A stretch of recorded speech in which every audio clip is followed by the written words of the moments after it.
But then the southern border of Medina was protected by a treaty, protected by Bani Qurayza, who had a treaty with Rasulullah sallallahu alaihi wasallam that they will, if Muslims were attacked in Medina, there should be a mutual defense, that they will go up and fight with the Muslims against the enemy, and certainly would not aid an enemy against Muslims. And the siege continued, but Bani Qurayza, after they were visited by Huyay ibn Akhtab, who is one of the men of Bani An-Nadeer, as I said, the one were expelled from Al-Medina, they decided to betray the treaty. And they decided to go against Muslims. And here is what they were planning to do.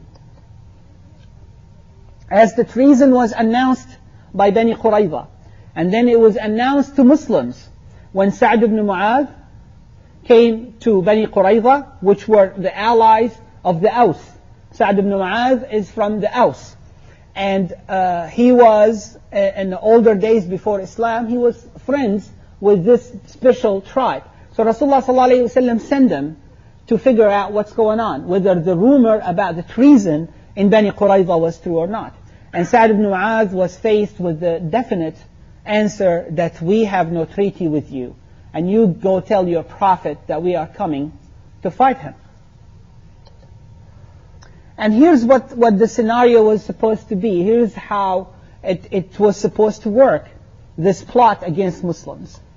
First, Al-Medina would be attacked from both sides, from the north and from the south simultaneously.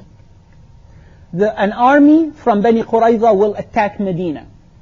And actually they send scouts to figure out who's left in the fortresses of Medina.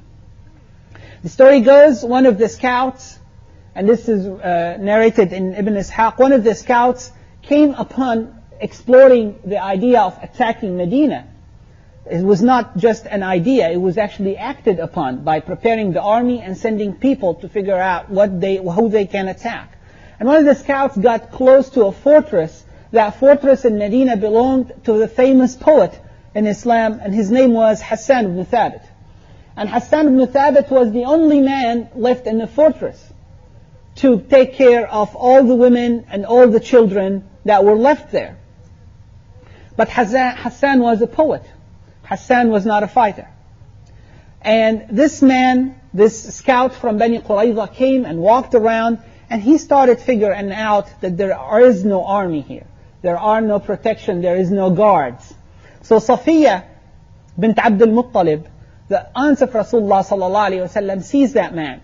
And she asked Hassan, he said, Hassan, you have to kill the scout. You have to kill this man. If he goes and tell Qurayza that the fortress is empty, they will come and take us. They will take all the women as prisoners. They will take all and they will attack Medina easily. They already announced that they rejected the treaty. Hassan said, I cannot kill. I cannot kill anybody. I'm a poet. And he was not a fighter. And that's why he was left. And that's one story. So Safiya, radiallahu anha, may Allah be pleased with her, she wore shields, and she got herself the armor of a man, and she took a big column, big rod, and she went down, and she trapped, and she made an ambush for that scout, and she killed the scout herself. And that was one of the things that happened during that battle. So the idea was that Bani Qurayza will attack from the south. As they attack, and as the rumor actually spread, you see Allah subhanahu wa ta'ala said that the army came from above you and from below you. So the attack started from both sides. It was going on. And then the Muslims were shaken, a mighty shaking, as Allah subhanahu wa ta'ala said in verse 10 and verse 11. And then the hypocrites said, here is Rasulullah sallallahu alayhi wa sallam was telling us we'll conquer Persia and Rome and Yemen, and here we are trapped. Here we are ambushed between two mighty armies, and we're going to be crushed. And then some of them, they started asking Rasulullah sallallahu alayhi wa sallam that our houses are open to Qurayza. We have to go and protect our women. We have to go and protect our children. We will not stay with the army. And Allah subhanahu wa ta'ala tells us that's not the reason. They were shaken with fear. They just wanted to flee the battlefield. And that is verse 13 that we recited. And the idea was Muslims will have to abandon their positions on the front and to go back to protect their women. And then with less defenders over there, Al-Ahzab would probably be able to cross. And the attack on the northern front would be successful. And then whoever left out there would be crushed. But the Muslims that are fleeing to Medina would be faced by the attack from the south, from Qurayza. And then the Muslims would be trapped inside Medina, between the two armies, and between the two attacks from the north and from the south.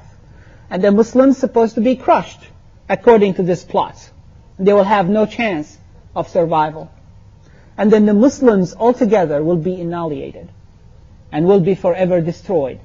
And the whole story of this new religion would be finally over, and would benefit all the enemies of Islam. But Allah subhanahu wa ta'ala said, إِنَّهُمْ يَكِيدُونَ كَيْدًا وَأَكِيدُ كَيْدًا. That they plot, but I do plot. And Allah subhanahu wa ta'ala described himself as خَيْرُ الْمَاكِرِينَ, the best, the almighty plotter. He's the one that has the best plot. So here's what Allah subhanahu wa ta'ala has plotted.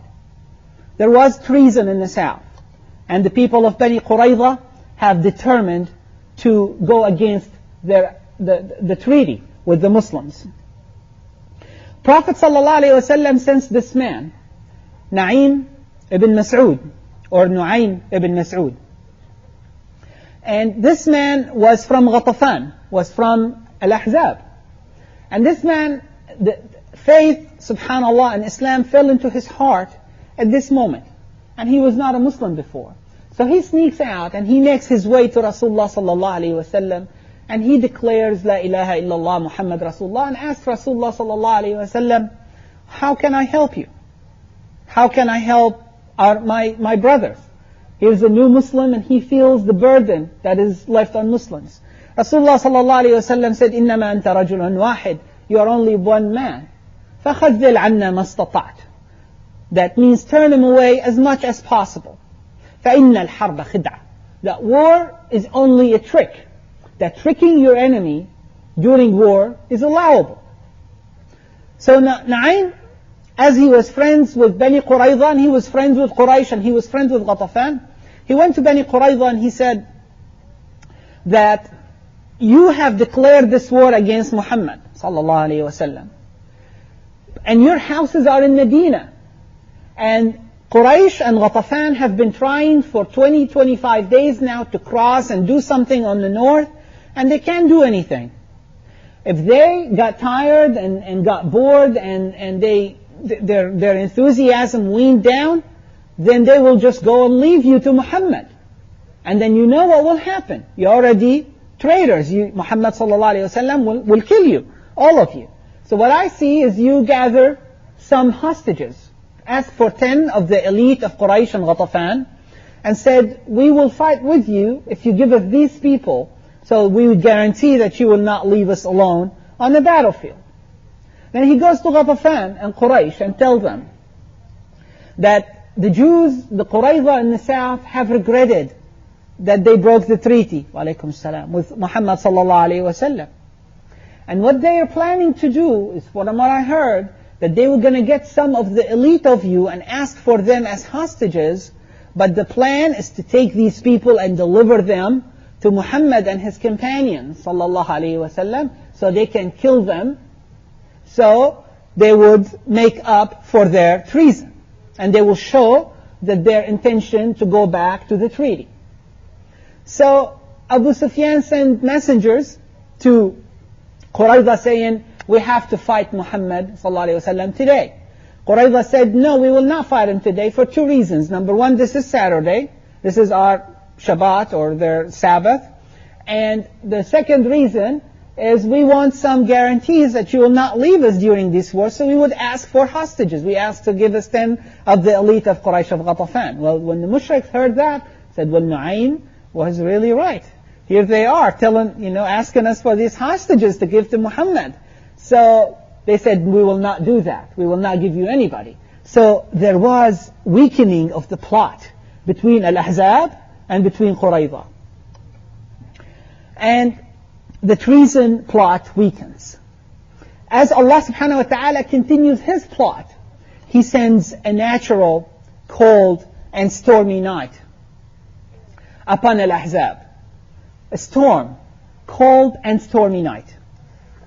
And Allah subhanahu wa ta'ala says in that, wa alaykum as-salam wa rahmatullahi wa barakatuh.